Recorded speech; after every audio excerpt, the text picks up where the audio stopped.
Okay, so, hello Stan, how you doing? Good, how you doing, Jimmy? Doing well, another day. So today we're going to be talking about the video that I sent to you on standards 6, 7, and 8.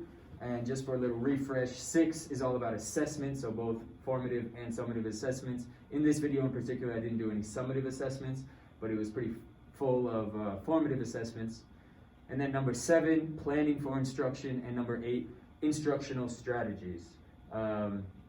So as you saw in the video, I introduced a bunch of different formative assessments that really help me see on a daily basis where kids are at, and then how I can kind of jump in and help a kid who may be falling behind, and then also provide some new opportunities for the students who are really successful in the class.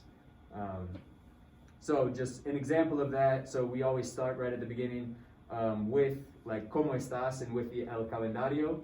So that's something I really like to do because it allows every student to make their voice heard, not just with me, but also interact with another student in the class in Spanish.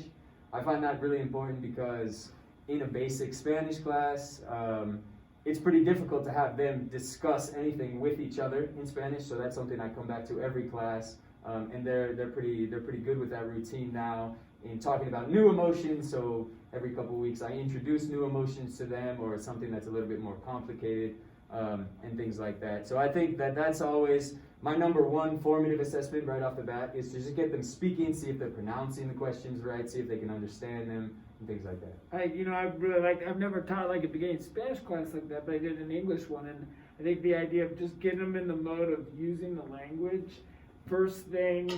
Wendy Holtman, can you please call the front? Thank you. 3,000. First few minutes every day, it's a great practice. And I also like the consistency of having those established routines. Students kind of know what to expect. And you don't want to make it like so, like where it's everything is always the same, but a couple of like routines to get the class started. It seemed like it's a good, efficient class to start. And do you think, one question that I have is, so right now, now that we're about 6 months into the school year, I've been able to kind of create my daily schedule for the classes where, okay, we come in, we start with the FBR, and then we go into ¿Cómo estás? El calendario, then we take a little brain break, and then we kind of have the content section of the class, and then we take a mass break, and then we come back into some sort of game or something like that. Yeah. You think there's any positivity in like switching that schedule at all sometimes? Do you think sometimes it's a little too bland to have the same thing every class? I think you got to read the class, and I think it's the balance between like maintaining some consistency and having students know like the expectations and know the routines, and it's sometimes easier to perform in that, balancing that with some spontaneity and being able to read the students. And I know for myself sometimes it's like, that class, they absolutely have to go have a mass break every day just because of the nature of the kids, but they also work pretty quickly, so it works. There's other groups where I read them, and my second hour class today, they were just like dragging. I wasn't getting anything out, and I hadn't planned to do them. So I think you're asking the right questions. I wouldn't feel like you have to stick to something every single day, like have some flexibility. But that consistency, I think that works really well for students, especially at like this beginning level. I love that they're using the language in the first few minutes of the class. Yeah, that was one of the big things that James, who is my supervisor as well, when he came in a few months ago and watched one of my classes, one of the big things he said was, how can you find more ways to just get them talking, to get them opening their mouths and trying to create some sort of content in the target language. And then one other thing was, so in terms of instructional strategies, one of the big things that we talk about in the PLC is, for these basic students, how can we get them talking more? How can we get them creating more? And one of the ways that we do that is through something called story asking. And that's essentially, as you saw, I put just a picture of a kid up, and then I ask questions to individuals to see if I can get a response, and then we create a description. After watching the video, do you have any ideas as to how maybe I can get some more like buy-in with the students, how they can participate a little bit more? Well, I really liked it. I thought it was great. You can bring in other things in realia and things that are physical that they can talk about. The image is great. And it's a great way to like get them to produce language. But I think we have to realize like at this very beginner level, it's difficult. So maybe stick to some of the more yes or no type of things, some of the lower hanging fruit that allows them to be successful and build confidence. I think you do a good job of that, like this effective filter and a language acquisition where kids and students of the second, they're nervous. And so we have to like make them feel comfortable and give them success. Some of those open-ended questions might border, some of them might be ready for it, but I wouldn't force it on some of the kids that are struggling a little bit. Give them like the little softballs, the layups with the yes or no. That they can feel good about. They can feel good about, and you know that they're comprehending, but they might not be ready to produce a lot of language yet, and that's okay at this stage.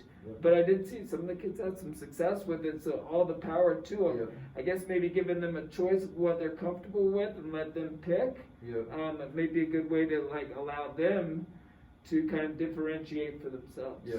And that brings in again, obviously in every classroom, but especially in like in such a basic Spanish class, there are some students who are actually pretty good at Spanish, you know, who can already produce some language, who can already create, and then there are others who have no. So I guess for me, it's just a matter of knowing who these people are and then just being prepared for that. And I think I picked up that was like the first or second week of the semester. It's a new group of students, and so as you're still establishing those relationships, sometimes that's a difficult one to trade. But I think that, you know, the idea of just making sure that all the students are comfortable, in the long run, then that gives you dividends, like they don't feel stressed about learning the language or producing before they're really ready.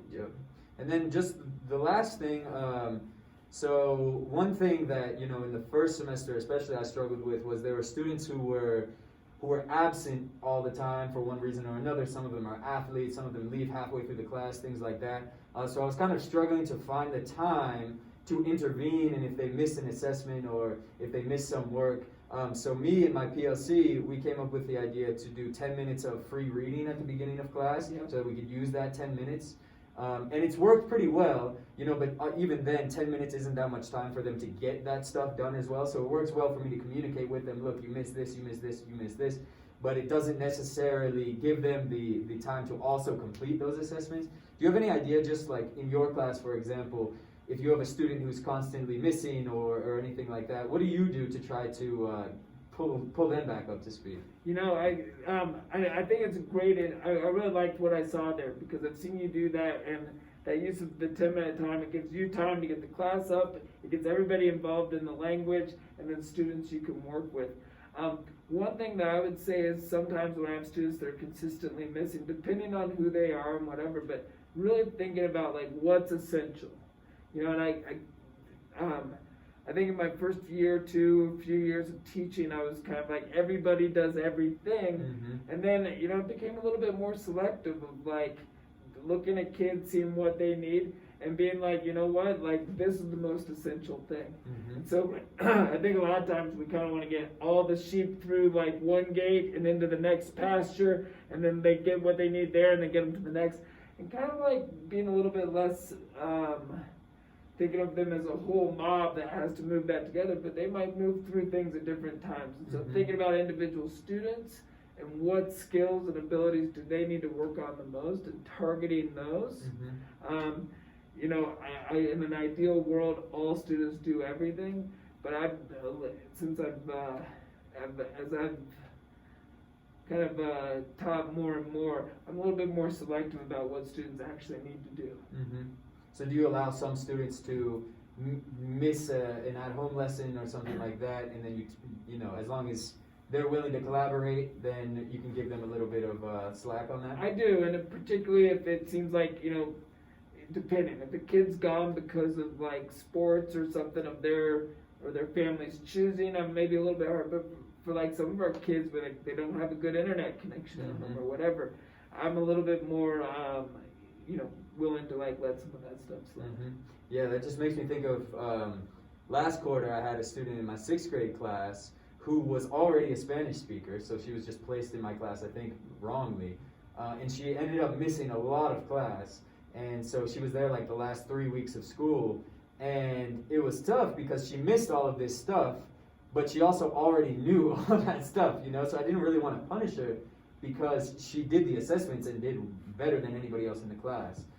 So that was like my first encounter with that situation, thinking, well, she already knows what it is that I'm trying to teach, so what is the punishment? What is the consequence? Well, and then it kind of goes back to the discussion we're having school-wide with the standards-based grading. Like, are we grading behaviors and discipline and work ethic and responsibility, or are we grading like students' ability to like meet standards?